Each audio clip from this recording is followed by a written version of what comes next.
Grandfather says. We step away from the water's edge and return to our rock. Grandfather sits on it. Yujiin perches next to him. I sit beside them.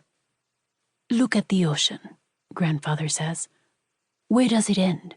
Where does it begin? It ends when you reach the mainland, I tell him. It begins right here. Perhaps, Grandfather says. We watch the waves roll in and out. We hear them crash against the shore. I match my breath to the tide, in and out, calming my nervous stomach. Yujiin licks my hand. Then he licks Grandfather's hand. I remember, dear friend, Grandfather says to Yujiin, that it was in this very spot that we first met. I alone and grieving, you alone and hungry. This is a story I know well, an old story. It happened just after Grandmother died. You have school. It is time for us to go, Grandfather says. His voice is soft and sad.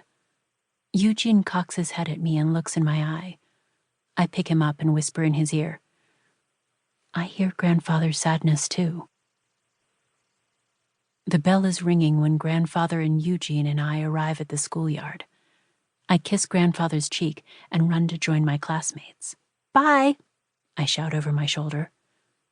Mother does not think I should shout. Bye, he shouts back. But Grandfather does not mind. Manami, my friend Kimmy waves for me to join her. When I reach her, we link arms and she whispers in my ear. Soldiers, she says.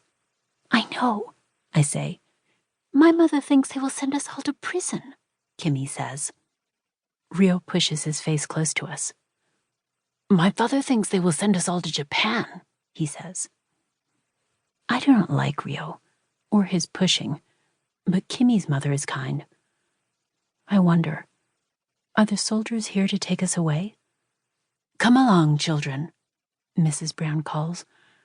We follow her into the school building, through the hallway, into our classroom. My heart is beating quickly after what Kimmy and Rio said. I sink into my seat next to Kimmy. Mrs. Brown looks at us. She clears her throat. I think she's going to say something important. But then she says, Sarah Beth, it is your turn to recite. Sarah Beth stands and recites a poem.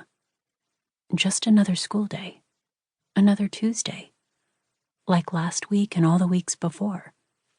But at the end of school, Mrs. Brown asks me and Kimmy and Rio and a few others to stay in the classroom. Our classmates send us secret looks as they put on their coats and leave.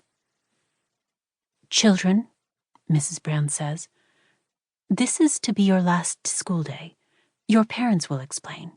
Gather your things now. I think, Mrs. Brown does not know my parents very well. They do not explain anything, not even about the soldiers who came yesterday. Children, Mrs. Brown says when we are ready to leave.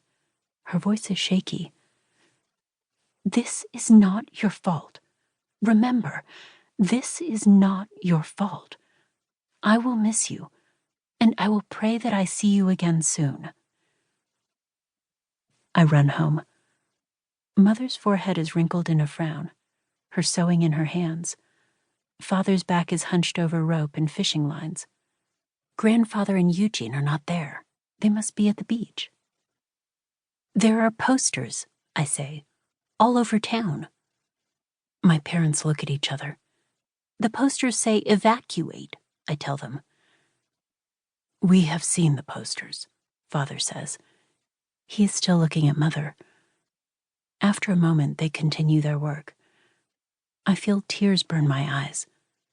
Mrs. Brown said I cannot go back to school. My parents look at me. Mother hurries to my side and holds my hand. Father reaches across the table to wipe my tears. Why? I ask. I wait for my parents to explain. But I am right. My parents do not explain anything. Instead, they say, do not worry. Early the next morning, Grandfather takes me and Yujiin to the beach. We walk.